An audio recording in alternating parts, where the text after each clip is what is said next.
감사합니다. 우리 함께 인사를 나누려고 하는데요. 두 번에 걸쳐서 인사를 하려고 합니다. 꼭 좀 부탁드리겠습니다. 네, 우리 좌측을 보시면서 복된 주일입니다. 인사하겠습니다. 네, 감사합니다. 우리 이제는 오른쪽을 보시면서 여기가 천국입니다. 네, 감사합니다. 어제 결혼 이제 예비 부부를 만나서 이런저런 이야기를 하게 되었습니다.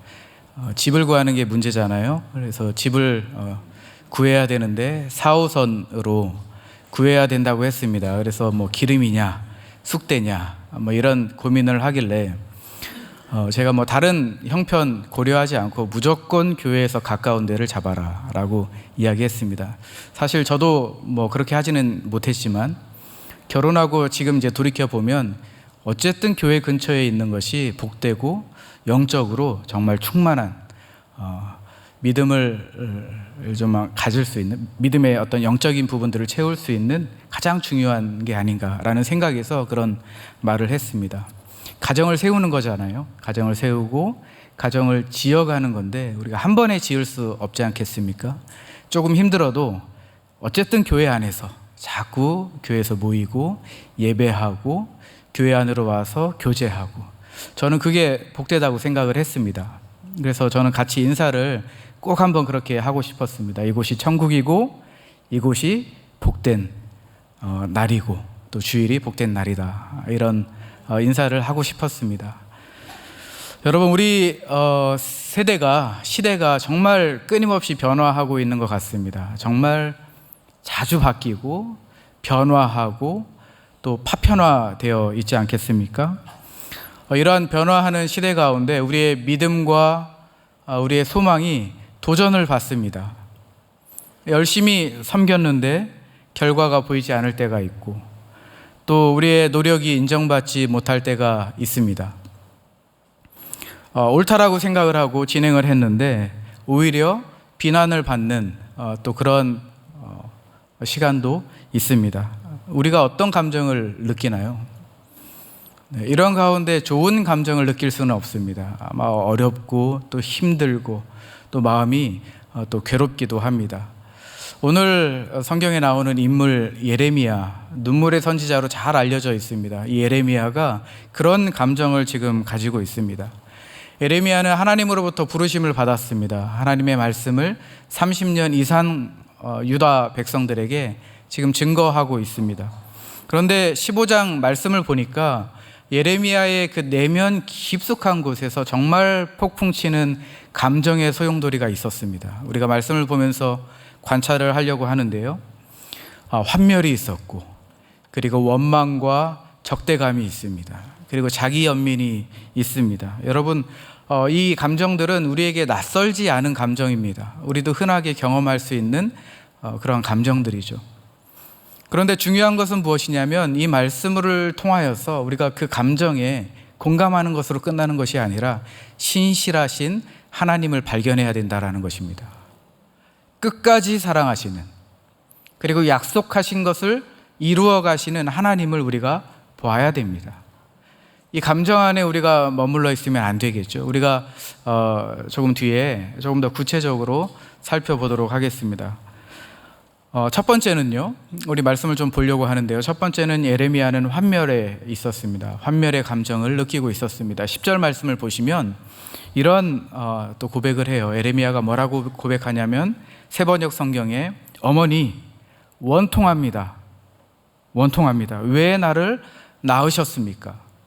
이 말은 무엇이냐면 예레미야가 태어나지 않았으면 좋았을 것을, 이런 마음이라는 거예요. 태어나지 않았으면 좋았을 것을. 여러분 기억하실 겁니다. 1장 5절 말씀에 보면 하나님께서 예레미야에게 이렇게 말씀했습니다. 제가 읽어드릴게요. 내가 너를 모태에 짓기 전에 너를 알았고, 익숙한 말씀이죠. 내가 배에서 나오기 전에 너를 성별하였고 너를 여러 나라의 선지자로 세웠느니라. 이 말씀의 의미를 아마 잘 아실 겁니다. 그런데 예레미야가 지금 10절에 보니까 어머니 내가 태어나지 않았으면 좋았을 뻔했습니다. 이 말은 무엇입니까? 하나님의 부르심에 거부하는 것이죠. 저항하는 그 감정이 안에 있다라는 것입니다. 소명에 대해서 지금 그 자체, 소명 그 자체에 대해서 지금 환멸을 느끼고 있다는 것입니다. 왜 이렇게까지 예레미야가 느끼고 있겠습니까? 우리 그 다음 후반부를 보면 나와 있습니다. 10절 후반부에 보면 이런 표현이 있어요. 나는 다투는 자와 싸우는 자가 되었다. 단순하게 이런 어떤 그런 그 경론, 언쟁을 넘어서서 지금 적대심이 있고 다툼이 있는 겁니다. 싸움이 있고 갈등이 있는 겁니다. 예레미야는 지금 아주 예민한 상태입니다. 나는 다투는 자와 싸우는 자가 되었다. 예레미야가 어떻게 처음부터 다투는 자가 되었고 싸우는 자가 되었겠습니까? 지금 상황이 그런 겁니다. 상황이 예민해져 있고 사람들이 나를 보면 싸우려고 덤벼들고 있고 나를 보면 비난하고 있고 나에게 책임을 지라고 소리치고 있는 상황입니다. 16절을 한번 보시죠. 16절에 이러한 표현이 있습니다. 만군의 하나님 여호와시여 나는 주의 이름으로 일컬음을 받는 자라 내가 주의 말씀을 얻어먹었사오니 주의 말씀은 내게 기쁨과 내 마음의 즐거움이오나. 여러분, 환멸의 그 깊이가 얼마나 깊었는지를 지금 표현해 줄 수 있고 지금 추론할 수 있는 말씀인데요. 옛날에는 하나님의 말씀이 얼마나 내 마음의 즐거움이었고 기쁨이었는지 모른다라고 기억하는 것입니다. 하나님의 말씀을 볼 때마다 그 말씀이 내게 흡수가 되었고 이 말씀을 볼 때마다 내가 즐거움이 되었고 이 말씀을 볼 때마다 내가 미친 듯이 음식 먹듯이 먹었다라는 거예요. 우리도 그런 경험을 하지 않습니까? 했지 않습니까? 우리 처음 신앙생활을 할 때에 하나님의 이 말씀이 어떤 말씀인지 잘 해석이 안 되는데 그냥 문자 그대로 은혜가 되는 거예요. 감사가 넘쳐났고 눈물이 나왔습니다. 그런 경험 다 하시지 않았습니까? 하나님의 말씀을 볼 때마다 너무 은혜가 돼서 정말로 이 말씀을 꼭 붙들고 다녔던 그 옛날에 아주 옛날의 기억 있지 않습니까? 지금 예레미야가 그 기억을 회상하고 있는 것입니다. 지금 얼마나 힘들고 환멸 가운데 있는지 옛날에는 내가 하나님 말씀이라면 자부심도 있었고 자존심도 있었고 그리고 얼마나 기쁨이 있었는지 모르고 내 마음이 즐거움이 있었습니다. 그리고 그 행간에 숨겨져 있는 그 내용은 뭐냐면 그런데 지금은 그렇지 않습니다. 태어나지 않았으면 좋았을 뻔했습니다. 하나님의 말씀에 순종하니 하나님의 부르심에 순종하니 이 결과가 기쁨이 사라지고 즐거움이 사라졌습니다. 이런 고백을 하는 거죠. 참 아이러니합니다. 그렇지 않습니까? 저는 저를 좀 묵상하게 되었고 우리 성도님들을 한번 생각해 보게 되었습니다. 이 자리에 많은 분들이 봉사하시고 또 교회를 세워 나아가시고 또 여러 또 세상에서 또 직장 가운데 가정에서 소명의 길을 걸어가고 있지 않습니까? 여러분 스스로를 생각할 때 나는 소명자다 라고 생각하시잖아요. 나는 소명자가 아니다 라고 생각하시는 분은 한 명도 없을 줄로 믿습니다.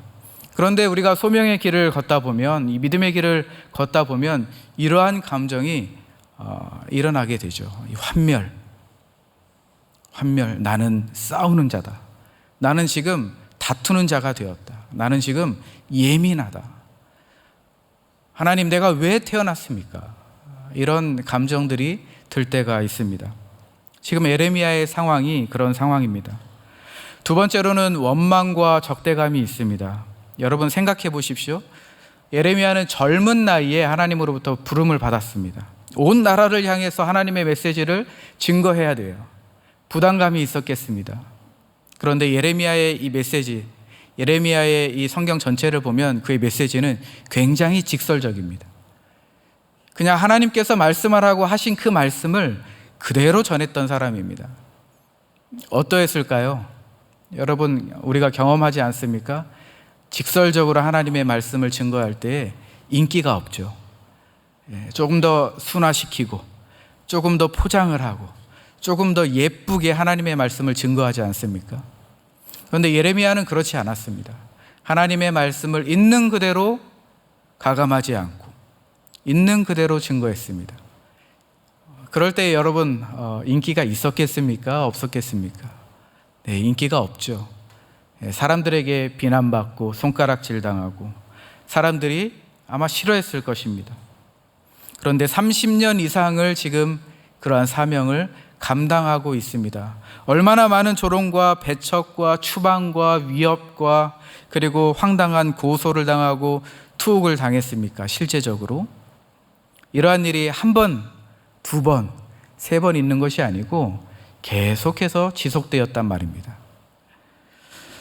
더 가슴 아픈 건 뭐냐면 친족들로부터 이러한 대우를 받았다라는 거예요. 네, 예레미야의 가까운 가족들로부터, 친족들로부터 너는 배신자야. 네, 이러한 대우를 받았다라는 것입니다. 여러분, 우리도 가족들로부터 그런 원망과 그리고 배척 이런 경험을 하신 경험이 있다면 아마 예레미야의 이 심정을 조금이나마 공감할 수 있을 거라고 생각을 합니다. 예레미야가 얼마나 힘들었는지 15절 말씀을 보시면 이러한 표현을 합니다. 저를 핍박하는 사람들에게 원수를 갚아주십시오. 네, 도저히 못 참겠습니다. 하나님, 원수를 갚아주십시오. 그 안에 원망이 있고 지금 적대감이 있는 것입니다. 지금 예레미야의 상황이 이렇습니다. 환멸이 있고 원망이 있고 적대감이 있습니다. 자, 세 번째로는 자기 연민에 빠져 있습니다. 17절과 18절 말씀을 보면 정말 마음속 깊은 곳에서 울려 퍼지는 그 외로움과 상처가 있습니다. 17절, 18절을 우리 함께 성경을 펴서 읽어보겠습니다. 우리 함께 읽어보겠습니다. 시작.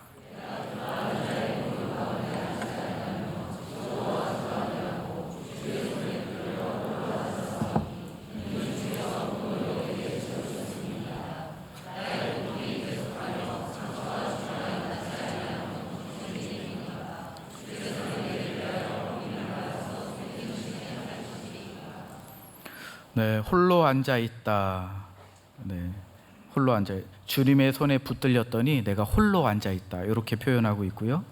나의 고통이 계속하며 상처가 너무 깊다라는 거예요. 상처가 깊어서 낫지 않고 있다.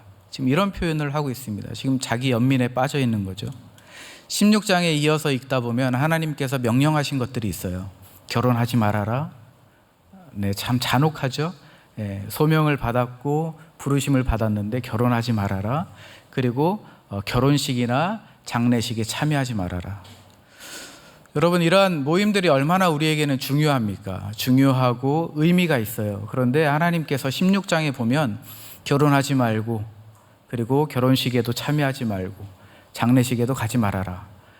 사회로부터 격리시켰습니다. 하나님의 말씀을 증거하게 하기 위해서. 우리가 추론할 수 있겠죠. 예레미야가 이러한 사회로부터 고립되어 있고 그리고 그런 모임들, 관계로부터 지금 격리되어 있을 때 어떠한 상태로 갈 수 있냐 우리가 생각해 볼 수 있겠죠. 고립이죠. 외롭고 상처가 있고 결국에 어떻게 고백을 합니까? 정말 중요한 고백인데 18절에 한번 보십시오. 18절에 보니까 결국에는 하나님을 의심하고 불신하는 그 지경까지 이르는데요. 이렇게 표현합니다. 주께서는 내게 대하여 물이 말라서 속이는 신에 같으리니까. 네, 실망시켰다, 배신했다라는 표현입니다. 중동 지역에서 이 물이라는 것은, 시내라는 것은 생명의 근원입니다. 그런데 여행자가 이 마른 시내, 물이 없는 시내를 보았다라는 것은 굉장히 절망적인 거죠. 지금 예레미야가 그림 언어를 쓰는데요. 그림 언어를 쓰는데 하나님을 향해서 이렇게 표현하는 것입니다. 멀리서 보니까 물이 있는 것 같았는데 거기에 생명이 있고 나를 살려줄 것 같은 정말 무엇인가 있는 것처럼 보였는데 가까이 가서 보니까 물이 말라 있더라. 지금 하나님을 의심하고 불신하는 지경에까지 이르렀습니다. 지금 예레미야의 상태가 지금 그러합니다. 좌절했고 허망함이 느껴지는 거죠. 자기 연민 가운데 나는 피해자야. 하나님, 왜 하필 납니까? 왜 하필 나에게 소명을 주시고 부르심을 나를 불러주셔서 결혼도 못하게 하시고, 장례식도 못 가게 하시고, 결혼식도 못 가게 하시고, 사람들과의 관계도 단절시켜 버리시고, 하나님 왜 납니까? 하나님, 내가 이러한 고난을 겪어야 할 만큼 내가 잘못했습니까? 이런 속의 말을 할 수 있을 것입니다.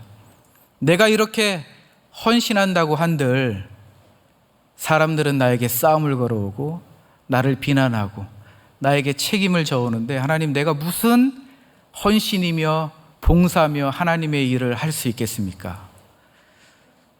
결국에는 예레미야가 이 감정을 넘어서서 18절에 하나님에 대한 불신과 의심을 하는 거죠. 가까이 가보니까, 하나님 앞에 가까이 가보니까 거기에 물이 말라 있는 것을 제가 지금 보았습니다. 믿을 수 없습니다. 네. 여러분, 우리가 믿음의 길에서 마주할 수 있는 감정들입니다. 위험한 감정들이죠.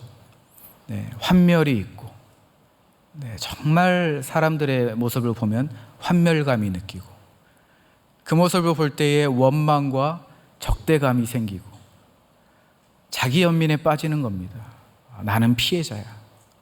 그것을 넘어서서 정말 더 중요한 공통적인 문제는 뭐냐면, 자기 중심적인 미묘한 죄가 자라나고 있다는 것이 가장 큰 문제입니다. 하나님을 의심하고 하나님을 불신하는 그 상태에 이르는 것이죠. 여러분, 그러나 우리가 여기에서 머물러서는 안 되겠습니다. 여기가 마지막 모습이 아니죠. 네, 여기가 마지막 모습이 아니고 우리의 연약함을 인정하는 겁니다. 예레미야도 연약하고 우리도 연약하다라는 것을 인정해야 되는 것이죠. 인정하는 것으로 끝나는 것이 아니라 인정하는 것을 넘어서 하나님을 바라봐야 됩니다. 하나님을 다시 찾아야 됩니다. 하나님을 통하여서 다시금 우리가 일어서야 되지 않겠습니까?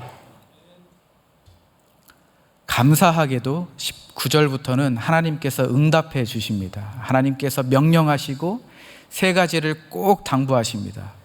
그 세 가지를 나누도록 하겠습니다. 첫 번째는 우리 한번 띄워주시면, 시선을 돌려 하나님을 바라보라 라는 것입니다. 우리 따라서 해볼까요? 시선을 돌려 하나님을 바라보라. 네, 19절 말씀 전반절 한번 보시면 이렇습니다. 여호와께서 이와 같이 말씀하시되 내가 만일 돌아오면 내가 너를 다시 이끌어 내 앞에 세울 것이다. 여러분, 예레미야는 불평했습니다. 속이는 시내 같다. 하나님은 속이는 시내 같다. 마른 물이었다. 불평했습니다. 의심하고 불신했습니다. 그런데 하나님께서 바로 즉각적으로 징계하시거나 정죄하시거나 다시 예레미야를 비난하지 않으셨습니다. 하나님께서 지금 첫 번째 당부하시고 명령하시는 말씀은 돌아오라 라는 말씀입니다. 우리 저녁 예배 때 김희석 교수님께서 돌아오라 라는 말씀으로 말씀을 증거해 주셨는데, 우리가 말씀을 참 듣고 은혜를 받았습니다. 슈브라는 단어, 돌아오라는 것입니다. 그저 단순하게 감정의 변화를 명령하는 것이 아니라 전인격적인 변화를 요구하시는 겁니다. 여행자들이 이런 겁니다. 여행자들이 길을 걷다가 목표하는 지점에 못 가고 잘못된 길로 왔어요. 그걸 인지했습니다. 여행자는 어떻게 해야 됩니까? 계속 가야 됩니까? 여기까지 왔는데 너무 아까워. 끝까지 가볼 거야. 이렇게 오기를 부리는 사람은 없습니다. 바로 돌아서서 바른 길로, 출구가 있는 그 길로, 목표가 있는 그 길로 방향을 바꾸는 것이 여행자 아니겠습니까? 우리도 믿음의 길을 걸어간다고 한다면, 소명의 길을 간다고 한다면, 우리가 길을 잘못 들었을 때에는 바로 인지하고 전환해야 됩니다. 그 길이 어느 길입니까? 하나님의 길. 우리의 시선을 돌려서 하나님을 바라보라. 너의 태도와 방향을 돌려라 라는 말씀입니다. 그러면 하나님께서 어떻게 하신다고 합니까? 만일 돌아오면 내가 너를 다시 이끌어 내 앞에 세울 것이다.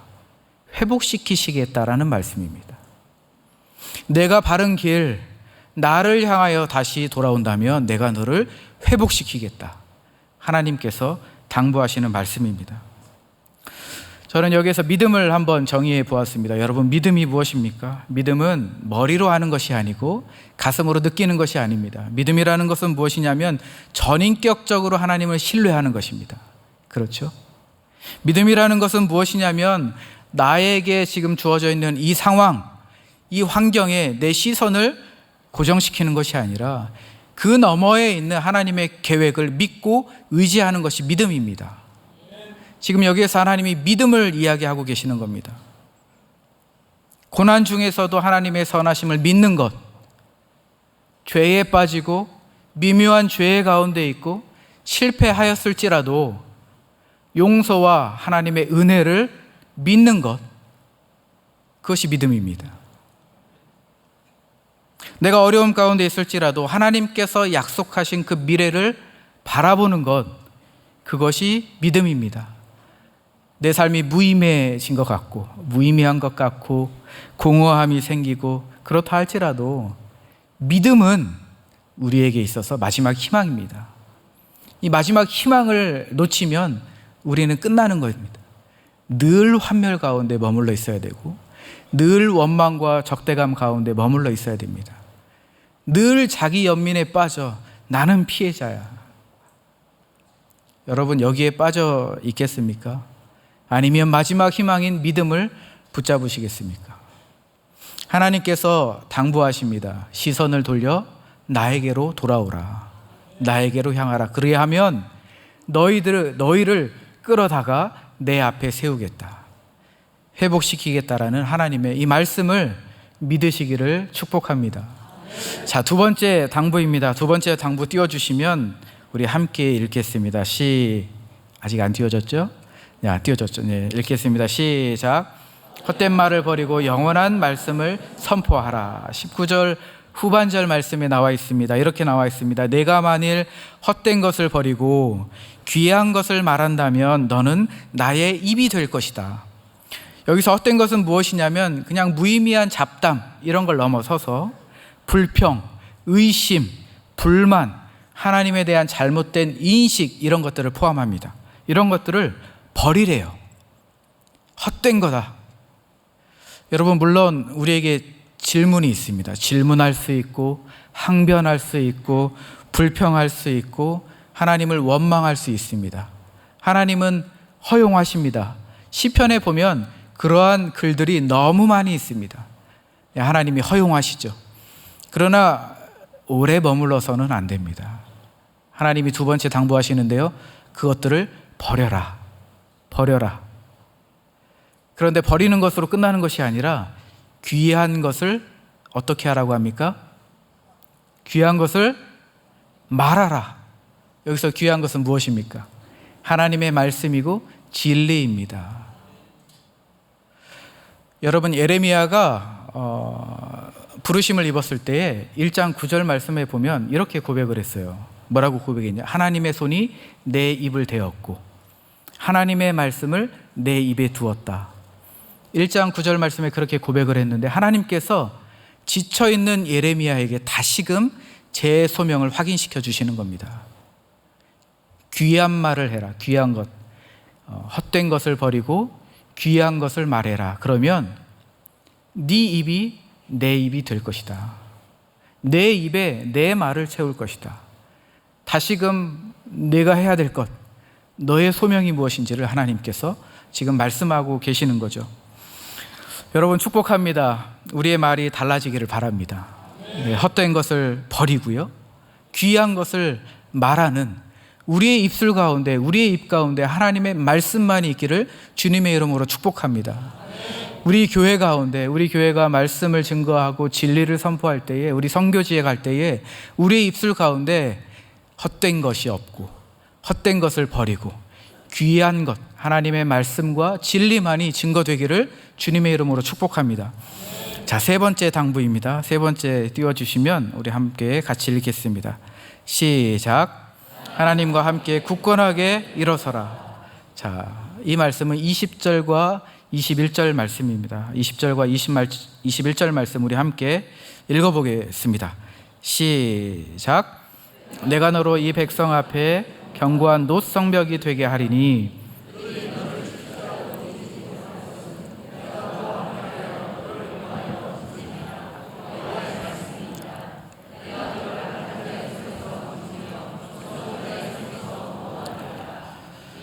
네, 놀라운 약속의 말씀입니다. 그런데 이 말씀도 좀 전에 예레미야 1장 9절에서 다시 하나님이 1장 9절을 기억나게 하신 것처럼 예레미야 1장 18절에서 19절 말씀을 다시 생각나게 하는 말씀입니다. 우리 한번 띄워주시면 제가 한번 읽어보겠습니다. 보라, 내가 오늘 너를 그 온 땅과 유다 왕들과 그 지도자들과 그 제사장들과 그 땅 백성 앞에 견고한 성읍, 쇠기둥, 노성벽이 되게 하였은즉, 이 말씀이 지금 반복되고 있는 거죠. 그들이 너를 치나 너를 이기지 못하리니 이는 내가 너와 함께하여 너를 구원할 것임이라. 여호와의 말이니라. 하나님께서 예레미야를 부르실 때에 이 말씀을 하셨습니다. 그런데 지금 지쳐있는 예레미야에게, 지금 지쳐있는 여러분들에게 다시금 소명을 주시는, 다시금 리마인드해 주시는 말씀이에요. 노성벽이 무엇입니까? 흔들리지 않는 강인함을 주겠다. 적의 공격에도 무너지지 않는 견고함을 주겠다라는 말씀입니다. 여러분, 이 견고함이 필요하지 않으세요? 우리를 자꾸 넘어뜨리려고 하는 그 배후의 세력들이 있지 않습니까? 우리를 자꾸 넘어뜨리려고 해요. 질병도 있고 실패로 넘어지기도 하고 관계의 어려움도 있고요. 경제적인 압박도 있습니다. 정치적인 이데올로기도 있습니다. 자꾸 우리를 넘어뜨리려고 합니다. 그런데 하나님께서 지금 약속하시는 거예요. 견고함을 주겠다. 강인함을 주겠다. 견고한 놋 성벽이 되게 하겠다. 세워주겠다라는 겁니다. 그런데 주목할 게 있는 것이 무엇이냐면 이 견고함의 근원이 어디로부터 오느냐, 그게 중요합니다. 견고함의 근원은 나로부터 시작하는 것이 아니라 말씀에 보니까 어떻게 되어 있죠? 그들이 너를 칠지라도 이기지 못할 것은 내가 너와 함께하여. 그러니까 하나님이 우리와 함께 할 때에 그 견고한 성벽이 세워진다라는 겁니다. 하나님의 임재가 없이는 견고함과 강인함이 있을 수 없다라는 것입니다. 하나님의 임재, 하나님이 함께 하셔야 적들의 공격 가운데 우리가 굳건하게 서 있을 수 있다라는 말씀입니다. 힘의 근원은 하나님으로부터. 어떤 하나님입니까? 우리와 함께 하시는 하나님으로부터 우리는 힘을 얻고 소망이 되고 든든한 성벽이 되어서 적의 공격에도 우리가 넘어지지 않을 수 있다라는 하나님의 약속이고 말씀입니다.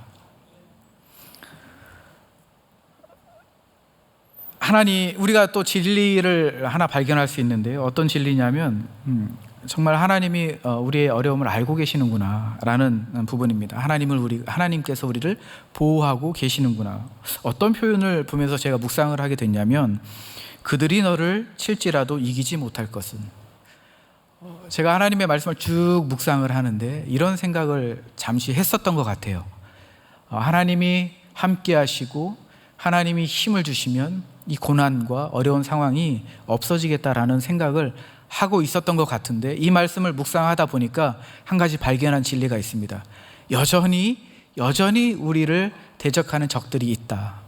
어려움이 여전히 있다. 여전히 우리에게는 그러한 아픔과 고통과 고난 가운데 있을 수밖에 없다. 그런데 중요한 것은 무엇이냐면, 그들이 너를 칠지라도 이기지 못할 것은 내가 너와 함께합니다. 네, 없어지는 것이 아니라 하나님이 함께 하시기 때문에 우리가 이겨낼 수 있다는 겁니다. 그리고 표현들을 한번 보십시오. 하나님의 구원과 보호하심이 얼마나 강력한지 이러한 표현들이 있습니다. 너를 구하여 건짐이니라. 너를 악한 자의 손에서 건져내겠다. 무서운 자의 손에서 구속하겠다. 하나님께서 얼마나 적극적으로 개입하시겠냐라는 말씀을 우리가 확인할 수 있는 겁니다. 얼마나 적극적으로 하나님께서 개입하실지, 보호하실지 우리가 확인할 수 있는 말씀입니다. 자, 이제 말씀을 좀 마무리하려고 하는데요. 우리 세 가지 당부를 잘 기억했으면 좋겠습니다. 우리의 시선을 하나님께로 향하는 것, 그리고 헛된 말을 버리고 귀한 말, 하나님의 말씀과 진리를 선포하는 것, 그리고 세 번째 무엇입니까? 하나님과 함께 견고하게 든든하게 서는 것입니다. 그런데 이 말씀이 우리 개인적인 은혜로 멈춰서는 안 됩니다. 나만 은혜 받으면 안 되고 우리 교회가 그러면 어떻게 갈 것인가를 고민해야 됩니다. 우리 교회가 어떻게 가야 되겠습니까? 우리 교회가 어떻게 사명을 감당해야겠습니까? 우리 한번 띄워주시면 같이 한번 읽어보도록 하겠습니다. 우리는 선교적 교회를 지향하지 않습니까? 우리는 선교적 교회입니다. 그러면 선교적 교회가 무엇이냐? 우리 말씀의 근거에서 한번 정의를 해보았습니다. 우리 첫 번째는 하나님 중심의 시선입니다. 한번 같이 읽어보겠습니다. 시작. 선교적 교회는 환경과 어려움에 집중하지 않고 항상 하나님께 시선을 고정합니다. 거절, 무관심, 심지어 적대감에 직면할 때도 환멸에 빠지지 않고 하나님께로 돌아갑니다. 할렐루야. 아멘. 우리 두 번째는 말씀 중심의 선포입니다. 같이 읽겠습니다. 시작. 선교적 교회는 불평, 의심, 자기 연민의 말을 버리고 하나님의 영원한 말씀을 선포합니다. 교회의 정체성은 이 말씀 선포에 있으며 세상의 기준이 아닌 하나님의 말씀으로 교회의 가치와 사명을 확인합니다. 우리 교회 가운데, 우리 교회의 입 가운데 하나님의 말씀만 채워지기를 주님의 이름으로 축복합니다. 우리 헛된 말은 다 버리기를 바랍니다. 우리 세 번째입니다. 하나님과 함께하는 견고함입니다. 함께 읽겠습니다. 시작. 선교적 교회는 견고한 노성벽과 같이 하나님의 임재 안에서 흔들리지 않는 공동체입니다. 세상의 도전과 압박 속에서도 하나님의 보호하심 신뢰하며 담대히 섭니다. 아멘. 네, 우리는 에레미야의 고난과 그리고 하나님의 응답을 통해서 중요한 진리를 배웠습니다. 그런데 이 모든 말씀은 예수 그리스도 안에서 더 깊은 의미를 가져갑니다. 예수님은 예레미야보다 더 큰 고난을 경험하셨습니다. 그러나 우리의 죄를 짊어지시기 위해서 십자가에 못 박혀 돌아가셨고 부활하심으로 인해서 새 힘과 새 능력을, 새 소망을 우리에게 주셨습니다. 그러면 우리가 선교적 교회라는 이 사명을 감당할 때 우리가 어디에서 힘을 얻을 수 있고 어디에서 소망을 찾을 수 있습니까? 십자가에 못 박혀 돌아가신 예수님, 부활하신 예수님으로부터 우리는 힘과 소망을 찾을 수 있습니다. 우리의 믿음을 어디에서 붙잡을 수 있겠습니까? 마지막 희망인 믿음을 어디에서 붙잡을 수 있겠습니까? 예수 그리스도 안에서 우리는 믿음을 붙잡을 수 있습니다. 예수 안에서 우리가 새 힘을 얻고 새 소망을 얻을 수 있을 때에, 그 안에서 믿음을 붙잡을 수 있을 때에 우리의 시선은 하나님께로 향할 수 있고 우리의 헛된 말은 버릴 수 있습니다. 우리의 입은 하나님의 말씀으로 채워질 수 있습니다. 우리는 하나님과 함께 든든하게 세워질 수 있습니다. 하나님의 이 세 가지 명령과 당부를 꼭 기억하면서 승리하시는, 일상에서 사명을 잘 감당하시는 우리 성도님들 되시기를 주님의 이름으로 축복합니다. 우리 함께 일어나셔서 찬양하겠습니다.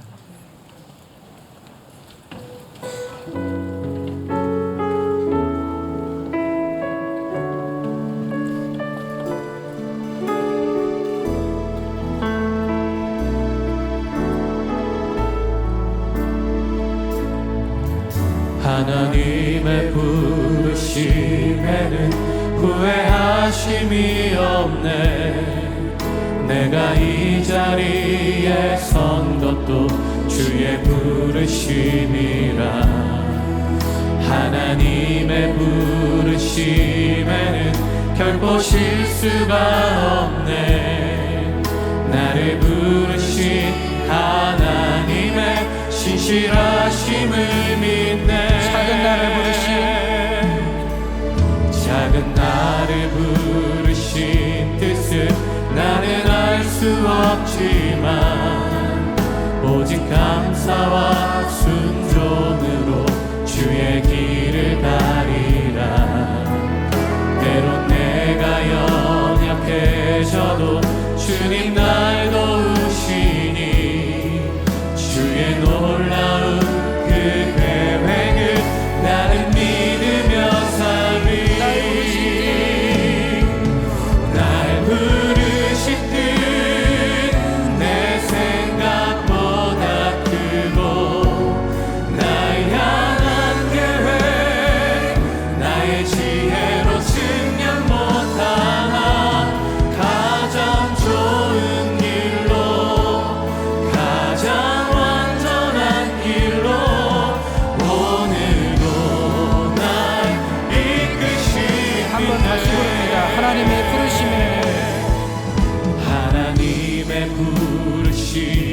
후에는 후회하심이 없네.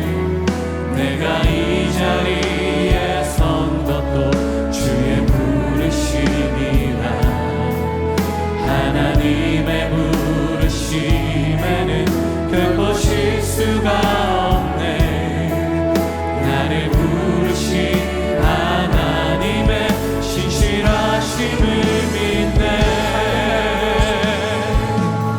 작은 나를 부르신 뜻을 나는 알 수 없지만 오직 감사와 순종으로 주의 길을 가리라.